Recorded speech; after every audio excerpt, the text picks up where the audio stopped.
Jesús dice que el reino de los cielos, el nuevo ámbito que él anuncia, es como una semilla de mostaza y una pizca de levadura, elementos subversivos que se esparcen más allá de toda imaginación y se infiltran a pesar de toda resistencia.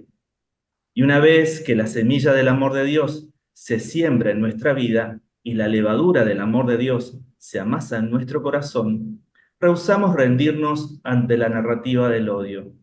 Una vez que la semilla de la verdad de Dios se siembra en nuestra vida y la levadura de la verdad de Dios se amasa en nuestro corazón, rehusamos creer en la narrativa de la falsedad.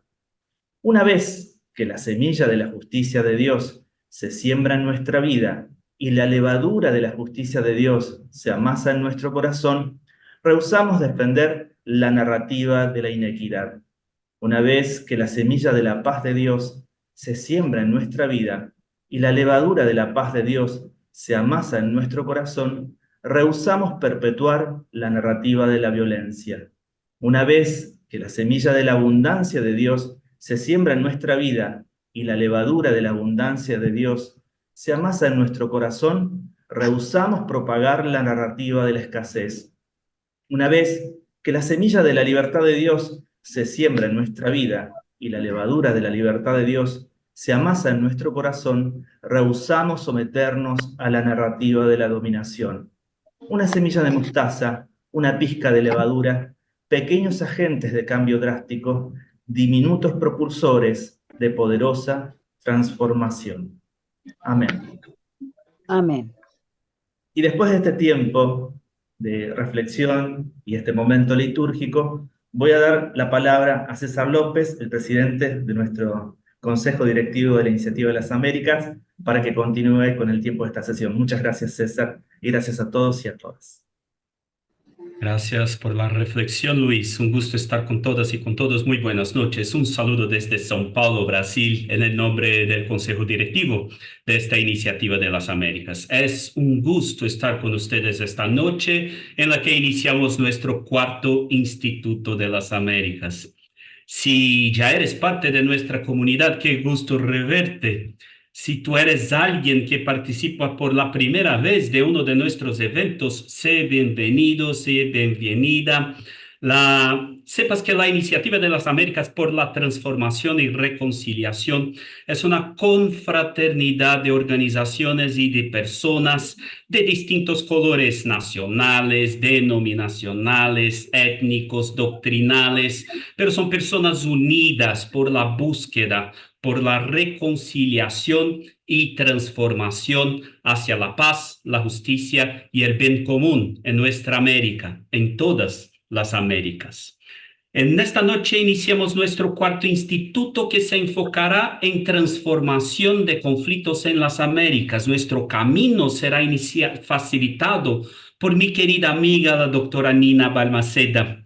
Nina trabaja en el Centro para la Reconciliación de la Universidad Duke en los Estados Unidos y el Señor ha brindado en su gracia y amor, ha brindado a Nina con una linda trayectoria en estudios y acciones de incidencia por la paz justa en las Américas. Así que estamos en manos muy capaces para este instituto.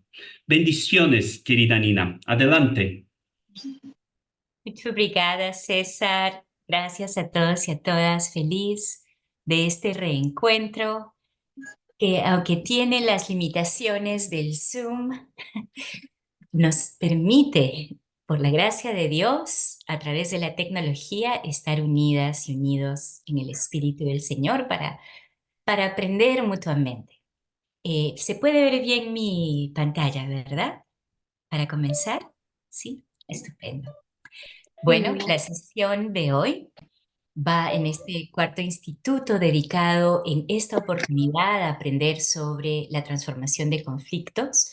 El día de hoy vamos a dialogar sobre cuáles son los elementos para poder entre todas y todos cultivar una teología para la transformación de conflictos.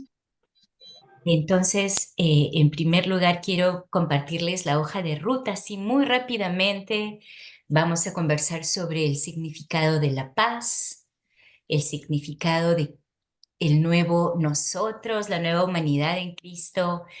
Vamos a dialogar sobre lo que es el conflicto y la diferencia entre las acciones violentas y la resistencia no violenta, para luego inmediatamente gozarnos en el testimonio de nuestro hermano Giovanni de Colombia. Mi agradecimiento una vez más al doctor López, a nuestra copresidenta Jocabet Solano, a los miembros del Consejo Directivo por su confianza en encargarme estas presentaciones. Les comparto que vamos a compartir a través de estas 6 sesiones algo que yo dicto en un semestre completo aquí en la universidad. Entonces, es como una introducción a, ¿verdad? Estamos gozándonos así con el aperitivo y vamos a seguir aprendiendo en el futuro también. Pero sin duda lo que más enriquecerá nuestro aprendizaje será el diálogo que vamos a tener en las mesas de discusión después de las presentaciones. Así que aprovecho para agradecer a cada uno de nuestras facilitadoras y facilitadores de las mesas de discusión. Muy bien, una teología para la transformación de conflictos debe estar anclada en la palabra de Dios. Creo que podemos estar de acuerdo en eso o quizás no estamos de acuerdo, no hay problema, podemos dialogarlo en las mesas de discusión. Pero mi punto de partida es que vamos a anclar nuestro aprendizaje no en versículos aislados, no en una palabra aquí, una línea por allá, sino en el profundo mensaje de la revelación divina. ¿Y qué es lo que dice la revelación divina desde el primer versículo del Génesis al último del libro de Apocalipsis? En primer lugar, una de las grandes enseñanzas es que todos los seres humanos hemos sido creados a imagen de Dios, que somos creación de Dios y que además tenemos la imagen moral de Dios. Es decir, en nosotros a Dios le ha placido poner su imagen moral. También otra verdad central de las Escrituras es que Dios ama profundamente a toda la creación. Dios se goza en la creación, en todo el universo, en todo nuestro planeta. Y es importante que nosotros cuidemos mutuamente, nos cuidemos como seres humanos y cuidemos de la creación. Otra verdad central de la revelación bíblica es que el Verbo de Dios, el Logos de la Trinidad, se hizo carne y vivió entre nosotros. Y vivió una vida ejemplar de amor, de misericordia y no violencia, y aún así él fue brutalmente torturado y asesinado en una cruz por nosotros. Además, otra verdad central en esta teología para la transformación de conflictos es que Jesús entregó su vida voluntariamente y lo hizo para enseñarnos, en primer lugar, cómo vivir, para rescatarnos de la opresión del pecado a nivel tanto personal como colectivo, reconciliarnos con Dios para poder nosotros también estar reconciliados con nuestros semejantes y con toda la creación de Dios. Y si Dios hizo esto por nosotros, entendemos en la palabra de Dios que Dios espera que hagamos lo mismo con nuestros semejantes y con toda la creación. Que si Dios dio su vida por nosotros, todos nosotros también estemos dispuestos a hacer el esfuerzo, a poner lo que nos toca para ser instrumentos de Dios para la transformación de conflictos y la reconciliación. No voy a leer todo este pasaje, pero ahí se los dejo anotados. Primera de Juan, capítulo 4, voy a leer de los versículos solo el segundo párrafo que ustedes pueden ver del versículo 18 al 21. En el amor, el agape de Dios, el amor de Dios, no hay temor, sino que el perfecto amor echa fuera el temor, porque el temor lleva en sí castigo, de donde el que teme o la que teme no ha sido perfeccionada en el amor. Nosotros le amamos a Dios porque Dios nos amó primero. Y si alguien dice, yo amo a Dios, pero aborrece a su hermano o hermana, es mentiroso o mentirosa. Si alguno dice, yo amo a Dios, y no ama a su hermano o hermana a quien ha visto, ¿cómo puede amar a Dios a quien no ha visto? Y nosotros tenemos este mandamiento de Dios. El que ama a Dios, la que ama a Dios, ame también a su hermano o hermana. Esta premisa del amor al prójimo que Dios espera de aquellos que decimos que amamos a Dios es clave cuando trabajamos en transformar un conflicto, especialmente cuando el conflicto es álgido. Las emociones negativas que experimentamos todos, no hay nadie, no hay el mayor experto, obviamente yo no soy, pero ni el mayor experto o experta en transformación de conflictos nos va a decir que no siente emociones negativas cuando esta persona está en un conflicto. Entonces, esto nos afecta a todos los seres humanos. Cuando estamos en una situación de conflicto, es difícil mantener los ojos en esta gran verdad de que si amamos a Dios, tenemos que amarnos mutuamente. Especialmente frente a la injusticia y frente al abuso de poder que observamos tan seguido en nuestros respectivos contextos. Tenemos que siempre volver a esta verdad teológica esencial para guiar nuestro pensar y nuestro accionar y también nuestro sentir. En realidad debí haber anotado para guiar nuestro sentipensar, como me ha enseñado Jocabet Solano.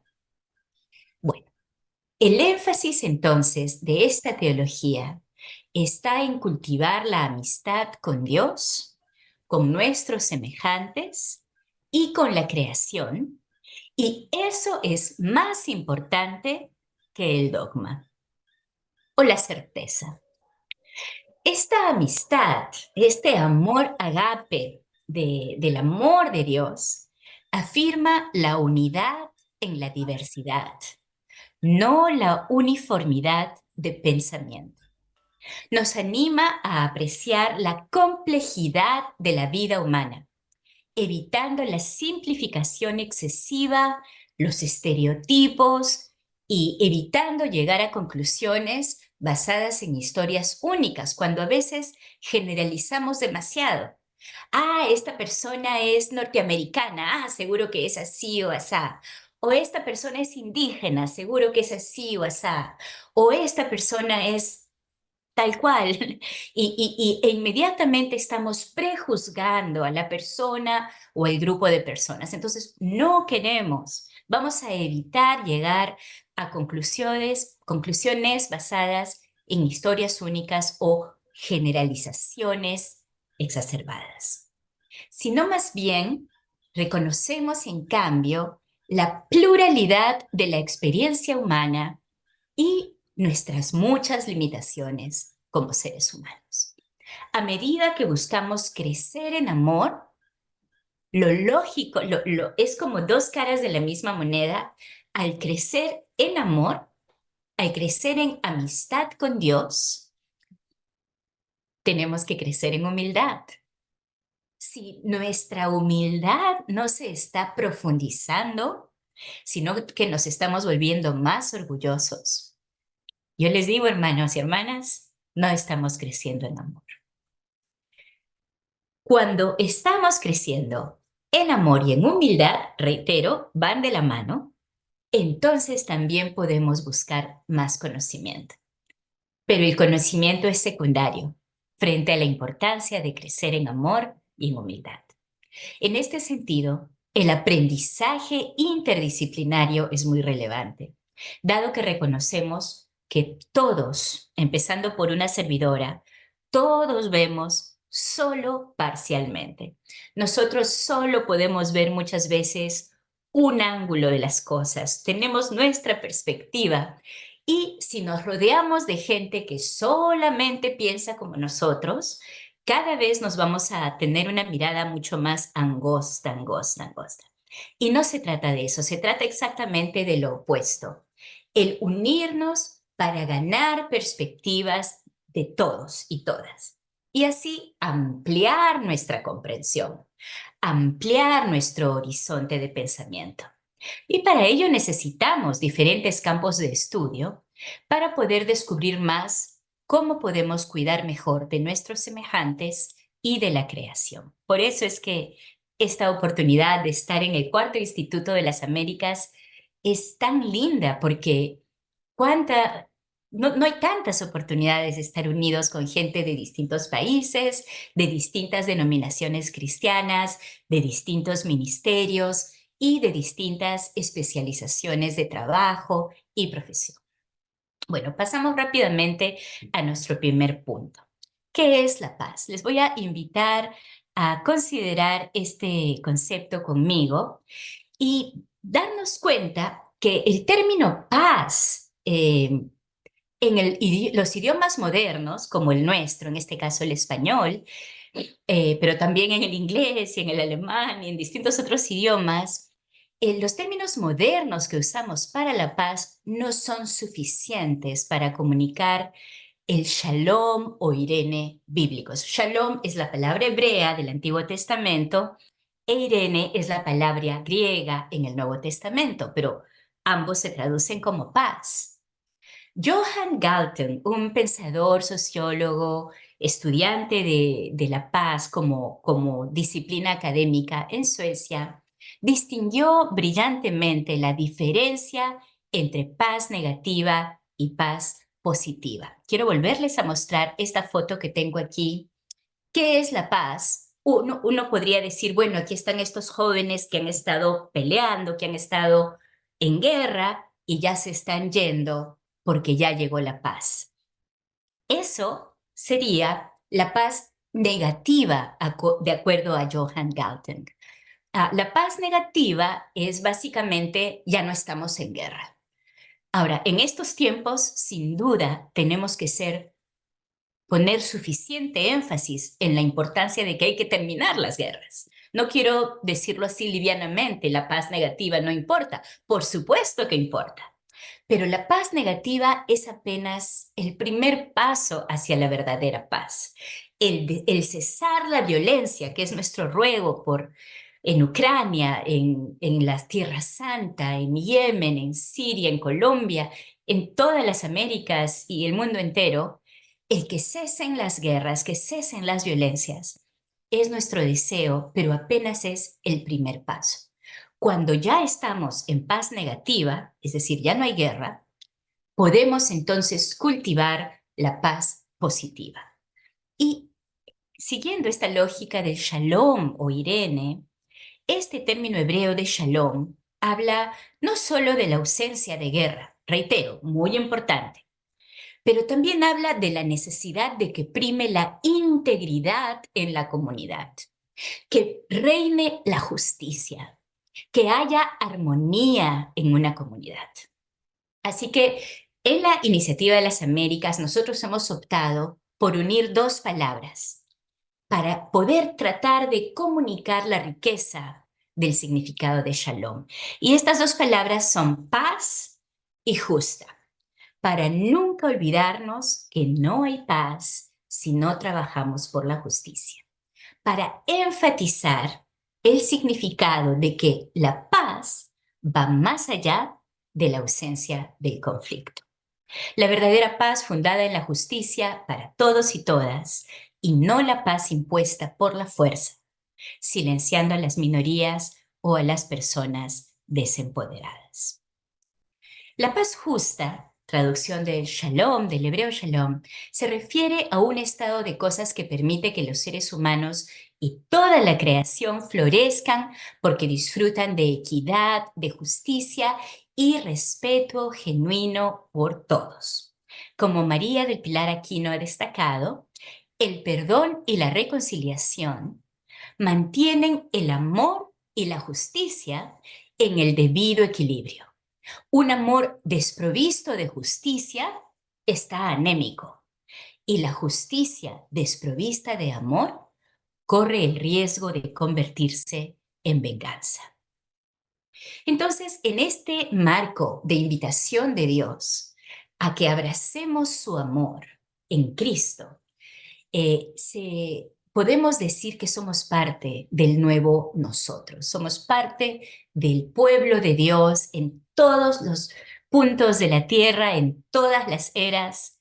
Somos parte de una nueva humanidad.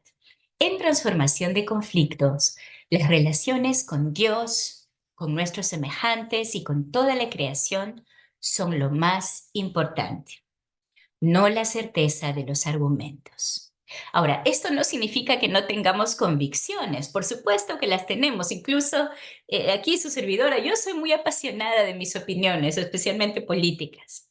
Sin embargo, más allá de buscar tener la razón, lo que nos mueve es esta convicción. El amar a Dios significa amar al prójimo. Y no podemos decir que amamos a Dios si no amamos a nuestros semejantes. ¿Qué nos exige entonces en este marco bíblico el compromiso por la paz justa? La paz justa nos lleva a reconocer los derechos fundamentales de todos los seres humanos, sea que estemos de acuerdo con ellos y ellas o no estemos de acuerdo. El compromiso es por todos los derechos fundamentales para todos y todas. Y nos invita a trabajar por oportunidades no solo para uno mismo, no solo para nuestra propia familia, no solo para nuestro propio grupo, nuestra propia etnia, nuestra propia tribu, sino oportunidades para que todos y todas florezcan.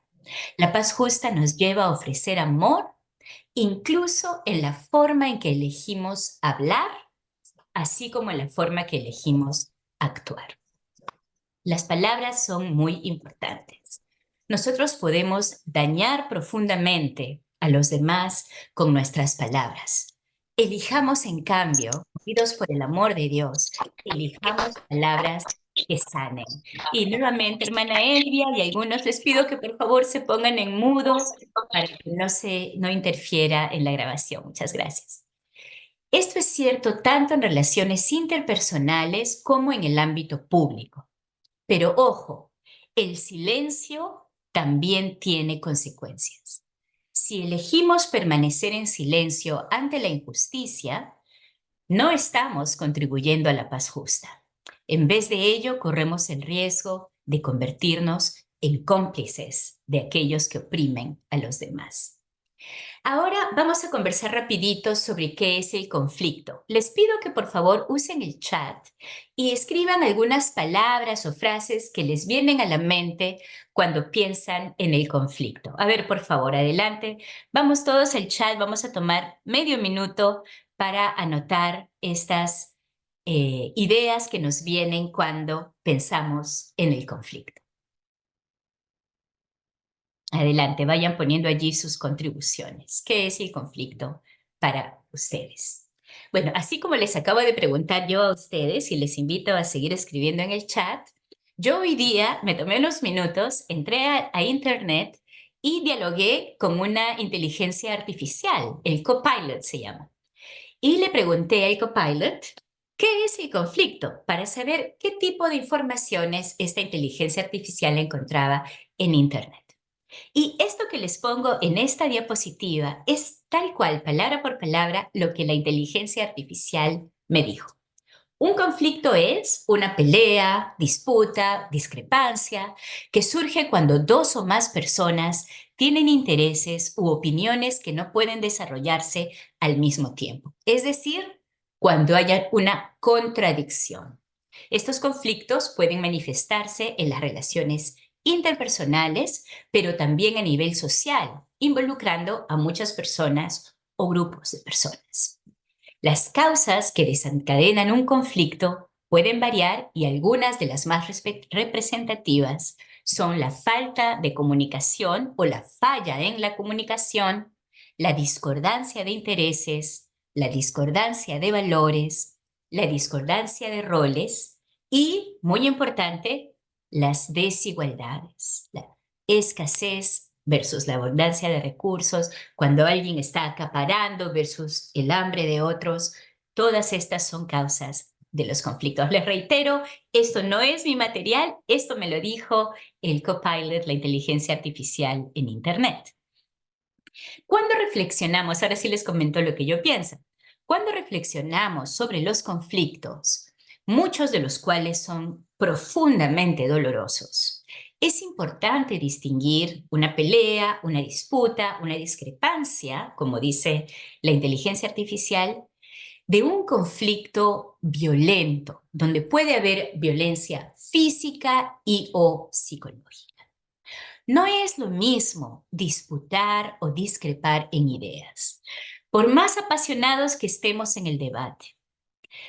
No es lo mismo tener una diferencia de opiniones, no es lo mismo votar por diferentes partidos y estar molestos porque nuestro partido perdió. Eso es parte de la vida. Cuando estamos cansados, cuando tenemos hambre, cuando las cosas no nos salen como queríamos, es muy fácil tener un conflicto con otras personas. Es la vida misma. En este mundo caído, los conflictos abundan. Y no es lo mismo estar en un conflicto de este tipo normalizado de la vida que un conflicto donde hay violencia. Es decir, donde una o ambas partes buscan abusar del poder, sea física y o psicológicamente. El desacuerdo o el conflicto no es necesariamente algo pecaminoso. Puede serlo, sobre todo si hay violencia, ahí sí yo les digo, eso es pecado. Pero no necesariamente una diferencia de opiniones, tener posturas distintas, tener una discrepancia seria sobre un tema importante, no necesariamente significa que estamos deshonrando a Dios. Recordemos, como personas, nosotros somos seres complejos. Nuestras experiencias de vida, muchas veces dolorosas, quizás traumas del pasado, nos pueden hacer más sensibles a ciertas ideas, a ciertas situaciones que otros. Y podemos caer en un conflicto. Entonces queremos normalizar el conflicto. No hay problema cuando descubrimos, oh, fíjense que Nina piensa así, pero yo no pienso así.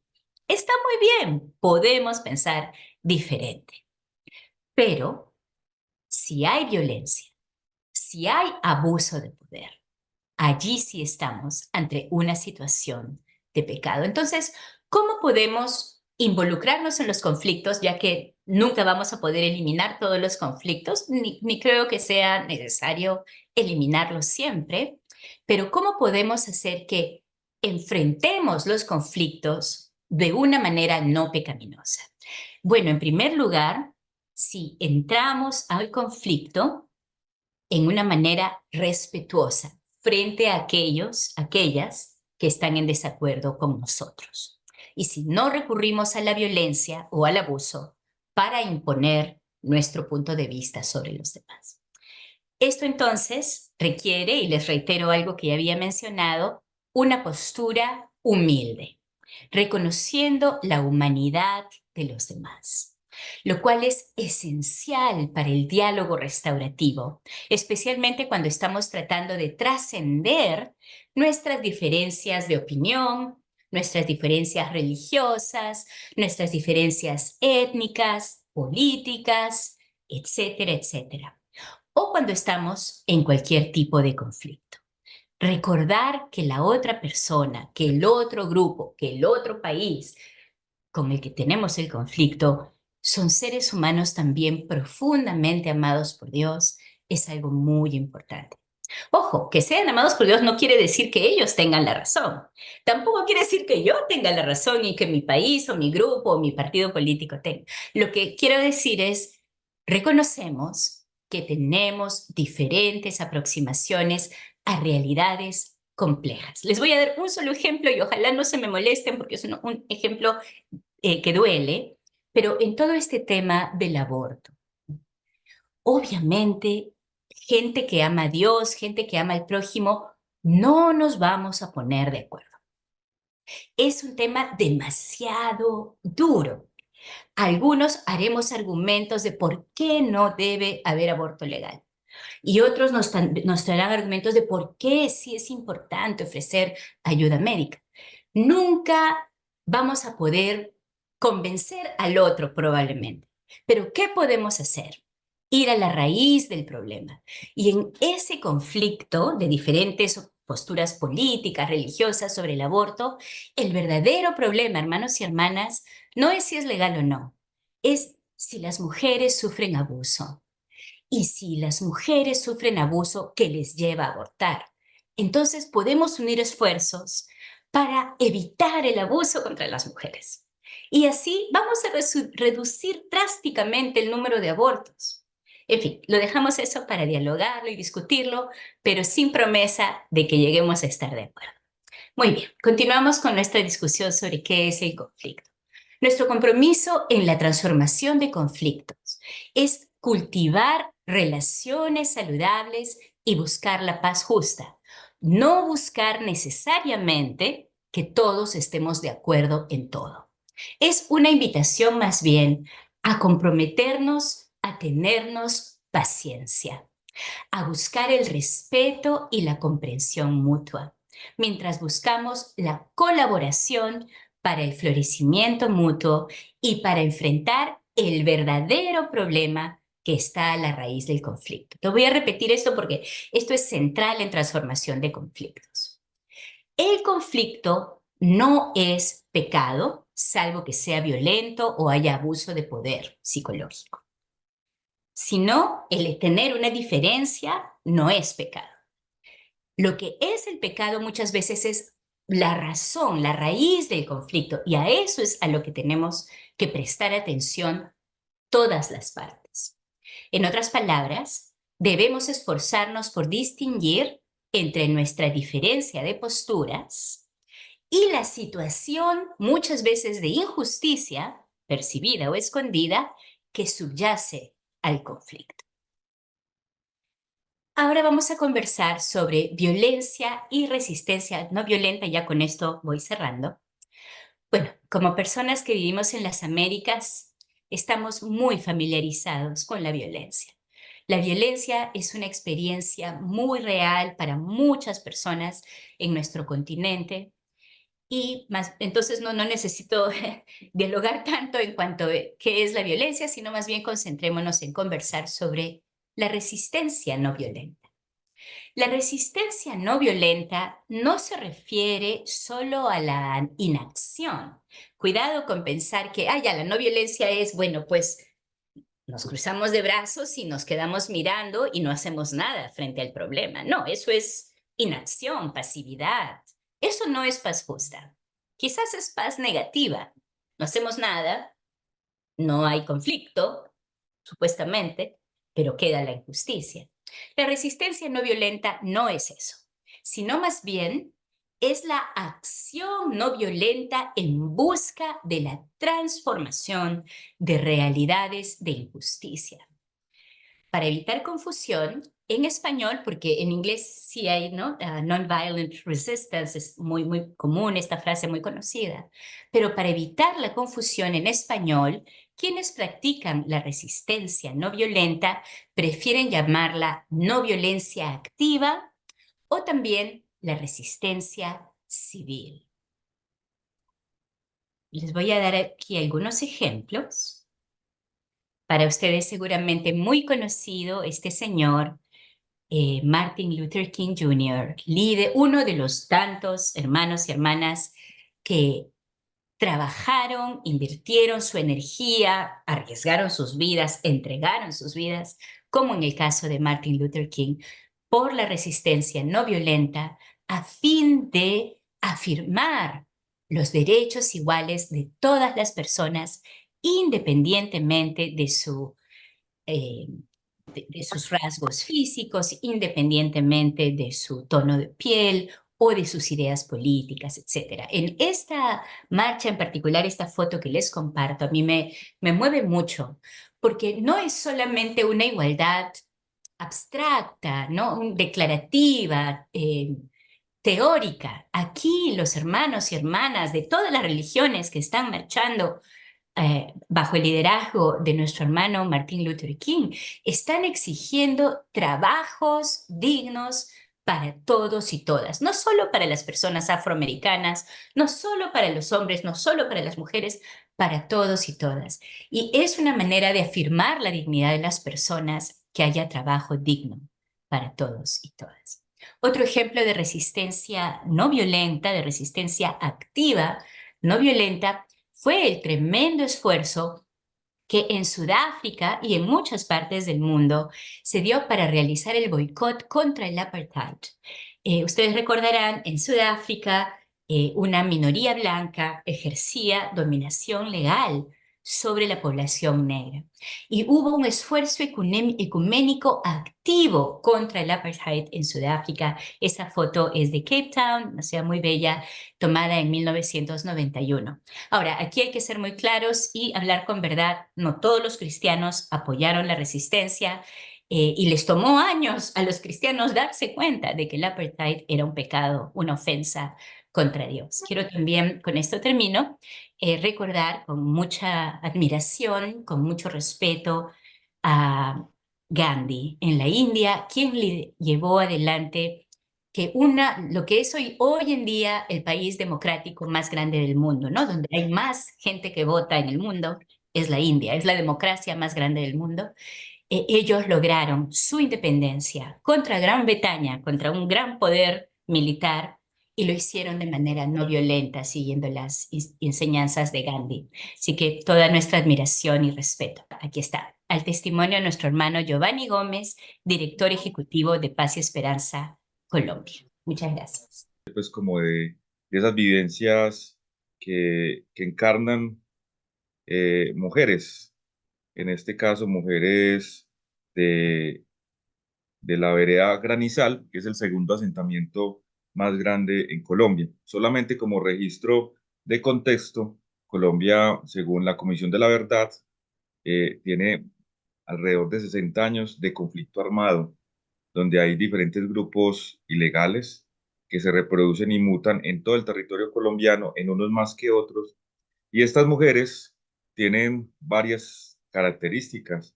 Una de ellas es que son desplazadas forzadas de sus lugares de origen, lugares rurales en su mayoría, y vienen a la ciudad como Medellín y son desplazadas también de forma intraurbana.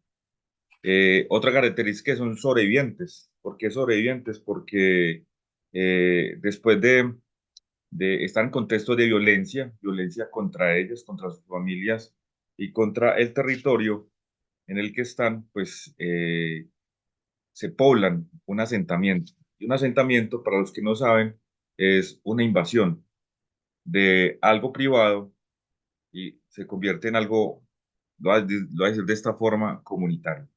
Entonces, les doy este breve contexto para poder registrar un poquito lo que pasa allí. Hace alrededor de 9 años nos encontramos con ellas, con un grupo de mujeres, las cuales han ido cambiando. Hay un grupo de fundadoras, fueron cambiando porque algunas mujeres retornan a sus territorios, muy pocas, claro está. Otras mujeres se cambian de su lugar, pero la mayoría permanecen porque ese lugar que transitan y que poblan ya se convierte en su lugar de origen, porque muchas de ellas me cuentan, me dicen, Giovanni, yo no voy a volver más porque por miedo, porque ya su familia se asentó en una ciudad, entre muchas otras razones que están allí dadas, pero algo que encontramos y que no han dejado es su pasado, esa violencia arraigada en ellas, es algo que es importante sanar, restaurar, y el testimonio se basa en eso, en que Jesús, en medio de esta diversidad religiosa, porque hay una diversidad religiosa muy importante, de muchas creencias, entre otros, y se juntan ellas a tejer esa reconciliación en un testimonio vivo el que tenemos. Mi nombre es Giovanni Gómez Molina,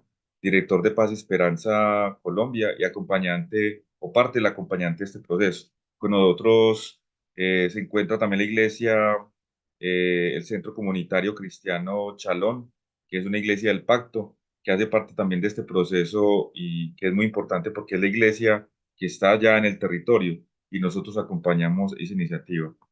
Solamente quiero nombrar este versículo Dice, cambiad vuestra manera de pensar para así cambiar vuestra manera de vivir. Lo quiero registrar en dos sentidos. El primero, ellas cambian su forma de vivir a partir no del encuentro de un grupo del que se teje, un grupo que se comparte, sino cambian su manera porque tienen un encuentro con el Señor. Tienen ese encuentro con el Señor y el estar tejiendo juntas les permite encontrarse con esas realidades que están siendo parte. Al final quiero contar dos testimonios para engrosar esto. Y lo segundo es que muchos colombianos y colombianas todavía son ajenos y todavía no creen que existe y existió el conflicto armado, una guerra en nuestros campos colombianos. Hay personas que todavía son ajenos a ellos. Entonces se necesita una diferente manera de pensar para ello. Entonces, y lo que quiero registrar es que ellas han aprendido aún en medio del dolor, al medio del duelo, aún en medio del pasado, aprenden en Dios lo bueno, lo grato y lo perfecto. Romanos 12:2 que está allí. Entonces quiero compartir algunas fotografías, quiero que vean los rostros, vean sus ojos, vean lo que tienen en las manos, vean sus abrazos en medio de esas fotografías. Y le enuncio con esto. Escogí algunas fotos porque son muchas. Esos son procesos de acompañamiento, no son actividades. Nosotros creemos en que debemos permanecer y en ese permanecer, en este caso las mujeres, van a empezar a restaurarse y a ser multiplicadoras a otras mujeres, ser multiplicadoras en espacios públicos. Entonces, por eso coloco el territorio de la ciudad, porque las fotografías que vamos a ver dan testimonio de ese proceso de poder llevar ese mensaje y que alguna vez una profesional que no es cristiana dijo, ustedes tienen el sello de Dios. Sin ser cristiana, lo dijo de esa forma porque lo sienten en el ambiente, lo sienten en el ambiente de parte de ellas. Mujeres presentando un performance en medio de de 15 grupos de costureras en Medellín, mostrando su territorio, como el uno de ustedes ahí, y enunciando que hay esperanza en medio aún de circunstancias difíciles. Una de las cosas que les decimos a las personas que visitan ellos, allá tenemos en la vereda, en el asentamiento, tenemos un rincón de la memoria, y les decimos a las personas que visitan, no sientan lástima, antes más bien sientan ese mensaje como un mensaje de fortaleza para la vida, para sus situaciones, para los conflictos que todo el tiempo tenemos. Aquí ellas compartiendo el escenario con el Centro Nacional de Memoria Histórica en un evento de ciudad, en el Jardín Botánico. Aquí estamos acompañando las mujeres en medio de ese proceso. Aquí en el compartir. Muchas de ellas comparten de su vida y comparten de ese proceso de restauración que han vivido en el grupo y en sus propias vidas a través de ese proceso. Entonces aquí vemos cómo la gente va pasando por medio de estos eventos, ellas van compartiendo sus tejidos, van compartiendo sus vidas en medio de los procesos que hacen parte. Entonces aquí sigo compartiendo. Esto que ustedes van ahí son libros de vida, los cuales tienen los capítulos del proceso en que ellas se han dispuesto unas con otras y han puesto en el Señor su proceso de cambio.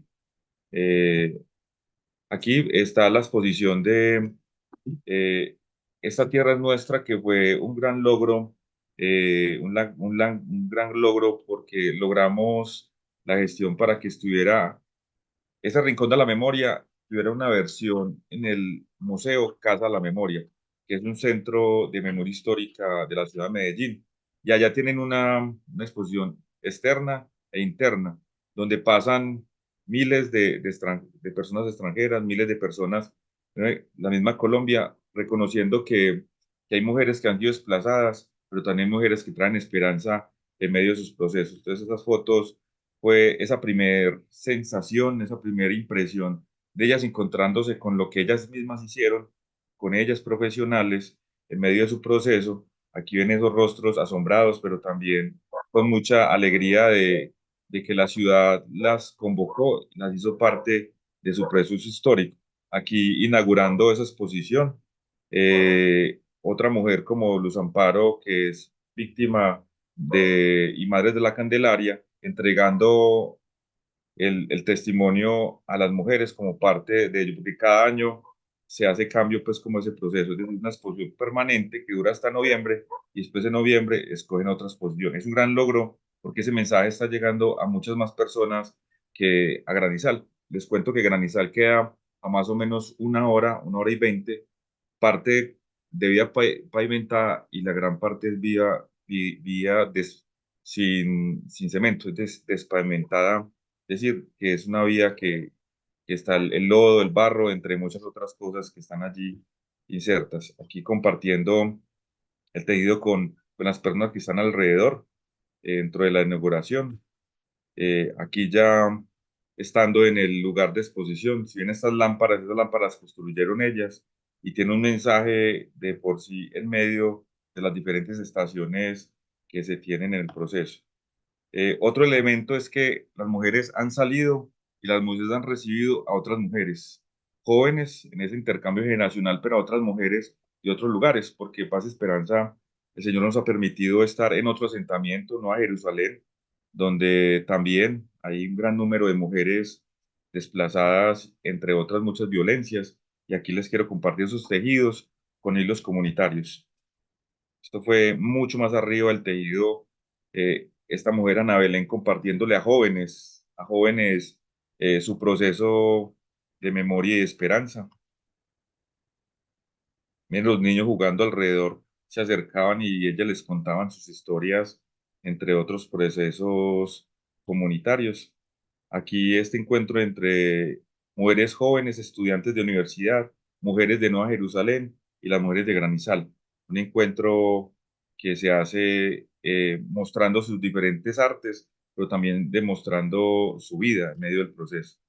Aquí ese encuentro ya en abrazándose como mujeres en medio de este tejido de tapetes, que es otra muestra museística que se hace. Y aquí es donde les cuento que es el Rincón de la Memoria, que es una iglesia del pacto en medio del proceso y tomamos todo este escenario comunitario y eclesial para hacer este encuentro pues, de mujeres en medio de este proceso.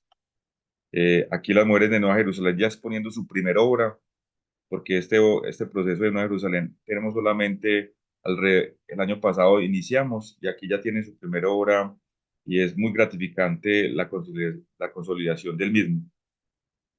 Aquí compartiendo algo simbólico en medio de este proceso que se viene proyectando. Y aquí otros encuentros de ciudad con otras mujeres costureras, otros procesos en otros espacios públicos, compartiendo el proceso en medio de sus realidades. Aquí en ese encuentro con otros costureros que van a visitar al territorio, esta gran telar o este gran colcharretazo se las donaron, se las entregaron a las mujeres de la memoria y está allá en el Rincón de la Memoria como símbolo de confianza, símbolo de amor, símbolo de compañía, pero sí símbolo de compartir también en medio del proceso.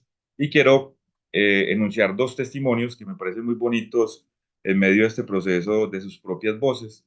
Dice una de ellas, el cambio como mujer, pasar de víctimas a ser una persona resiliente, con mucha utilidad el proceso porque he aprendido demasiado, he vivido y ha sido una experiencia muy significativa que me ha transformado y beneficiado, donde Paz y Esperanza nos ha brindado ese apoyo en diferentes áreas, unas de ellas con mucha fe en el Señor, en la confianza en Dios, dedicando tiempo para nosotras y para otros procesos en la vereda.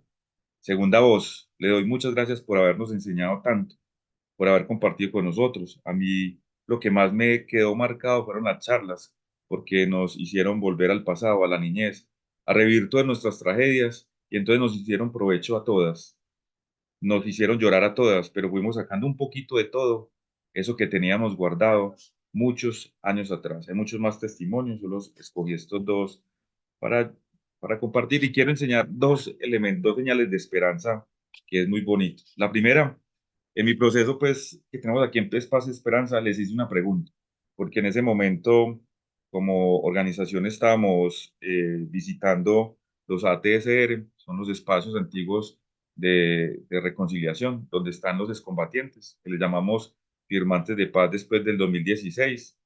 Y en una investigación que hacíamos, compartíamos, y alguna vez les dije a dos grupos, uno de pastores, allá en el Urabá antioqueño, que es otro territorio cercano, y les pregunté, bueno, pastores, amigos, Si viniera aquí un excombatiente, un firmante de paz, y supieran ustedes que esta persona posiblemente les hizo daño a alguien de su familiar o a alguien cercano, ustedes lo perdonarían. Y todos quedaron en silencio. Muchos con sus ojos un poco sorprendidos, otros con la señal de que es muy difícil.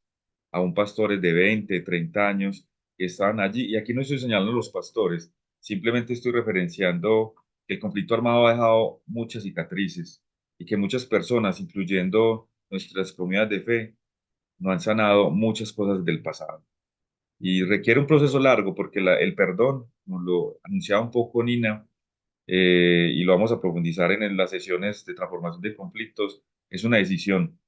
Y es una decisión que necesita muchas cosas, entre ellas valentía, pero también la fortaleza en Dios para poder perdonar en un proceso de reconciliación.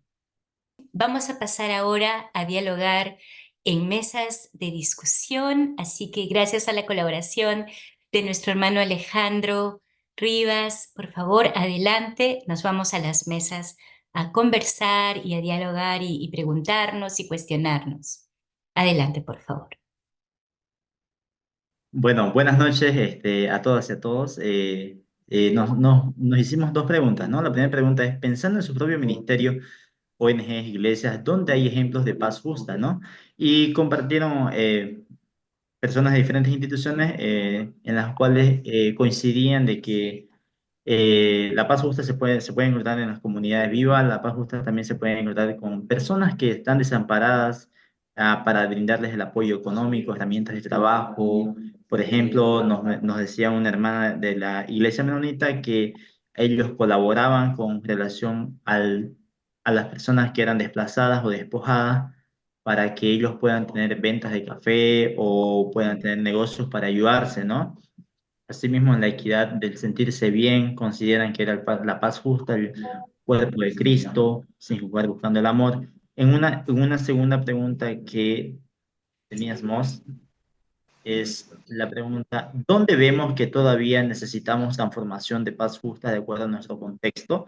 Mencionaba también el pastor José Vince, hay un desafío por parte de la iglesia con relación al tema de la paz justa, llamados con relación al acceso a la justicia de manera integral.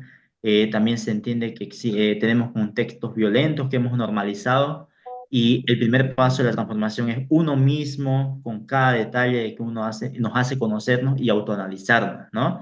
Eh, También entender que las necesidades que tenemos, que tienen las personas nos hacen el compromiso con nosotros mismos. Perdón, muchísimas gracias, Ravinder, y seguimos con la mesa 3 de educación teológica que nos pueden compartir el grupo. Sí, buenas tardes. En la mesa de educación teológica, lo que pudimos conversar en este tan corto tiempo es que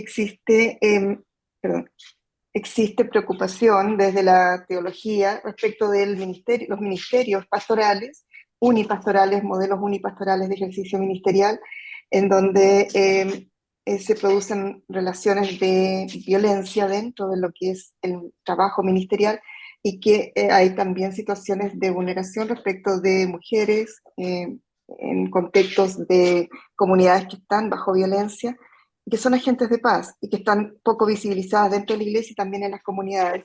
Falta una mirada desde la educación teológica, dentro del currículum, una mirada de paz justa, como incorporándolo como la importancia que tiene dentro del currículum de la teología en los seminarios teológicos. Más o menos eso es lo que logramos en Globo. Creo haber capturado un poco lo que me pidieron. Gracias. Excelente, Carmen. Y ahora pasamos a la mesa de comunicaciones, artes y redes sociales. Si contamos con el relator, con la relatora. ¿Cómo estás? Un gusto, Alejandro, y a toda la familia que se encuentra hoy reunida de distintas organizaciones. Pues en este grupo estuvimos reflexionando, como ya sabemos, de la pregunta sobre la paz justa. Tuvieron algunos aportes muy interesantes relacionados a el tema desde la perspectiva de trabajo con familias, con terapias de familias, y una enseñanza de la conciencia conyugal, la relación de justicia y equidad, de quién es el otro en las familias. También el amor desde el poder, no poder, que parece algo un poco tipo trabalengua, pero es, por ejemplo, el amor del poder, no poder serle infiel a su pareja, ¿no? Y de esa manera establecer un vínculo fuerte y que transmita paz justa también en las relaciones de pareja. Me gustó el aporte que también Sandra nos hacía, que a través de la música se estaban logrando impactar con este tema de paz justa.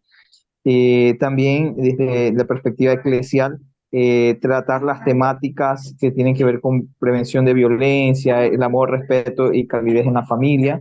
Y eso también fue un aporte muy interesante. Y cuando hablamos de qué necesita ser una transformación, hablaban de las polarizaciones que necesitan ser transformadas, de posturas como muy firmes que no nos permite desarrollar un diálogo y la posibilidad de poder encontrarnos en algunos espacios con algunos acuerdos que nos permitan continuar. Y ha llegado la hora de pasar al cierre de nuestra reunión y para eso quiero invitar a Richard. Adelante, por favor. Gracias, Alejandro. Si me permites compartir, tengo una lámina para cerrar y hay algo que me gusta hacer y es que voy escuchando, voy tomando notas, Nina, y compongo una canción en el momento.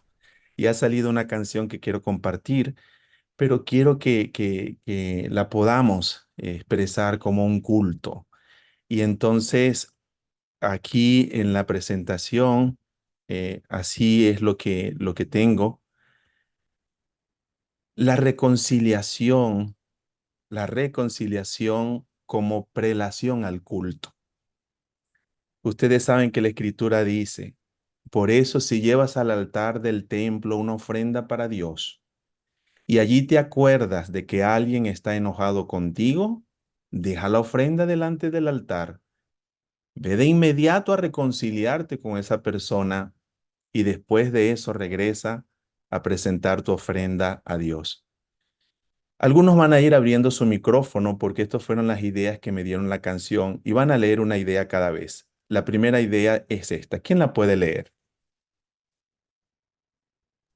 El conflicto es manifestación de un desequilibrio relacional. Gracias. ¿Alguien más que lea esta, por favor? Dios Dios desea desea nuestra reconciliación y Jesús no solo la exige, la posibilita con su entrega.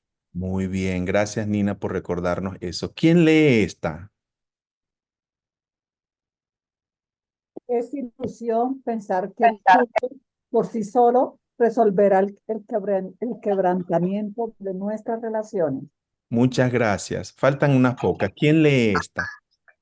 Nuestros conflictos estorban nuestra comunicación con Dios. Nuestra comunión con Dios. Muy bien. Y una última que voy a leer yo. La reconciliación precede al culto. Eso me dio esta canción. Como va a quedar grabada, quizás algunos la pueden recordar después. Y dice, abundan los conflictos en un mundo caído. Se pone la violencia como norma de vida y yo. ¿De qué lado estoy? Se imponen las ideas por la fuerza. Se anula la persona que te adversa. Yo me uno a Jesús, me remito a su amor. Asumo un compromiso por la vida.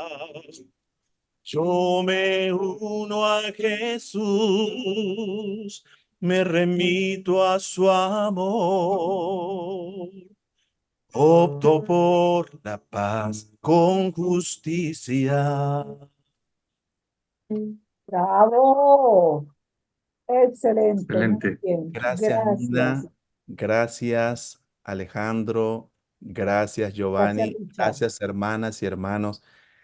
La canción queda grabada. Probablemente la vamos a cantar en otra ocasión. La voy a pulir más, pero yo me uno a Jesús y su propuesta de reconciliación, de perdón y de paz justa. Abran sus micrófonos y vamos a hacer una algarabía. porque en la paz justa también se vale esa algarabía de la vida real. Y pueden mencionar, por ejemplo, aquí yo veo a Rolo, aquí veo a Rolo, estoy viendo a Carlos. Bendiciones, Rolo. Vanessa, qué bueno verte. Saludos. Pura vida en Cristo desde Costa Rica. Abrazos, abrazos. Nina. Gracias. Bendiciones para todos. Muchas gracias. Abrazo, abrazo. Gracias.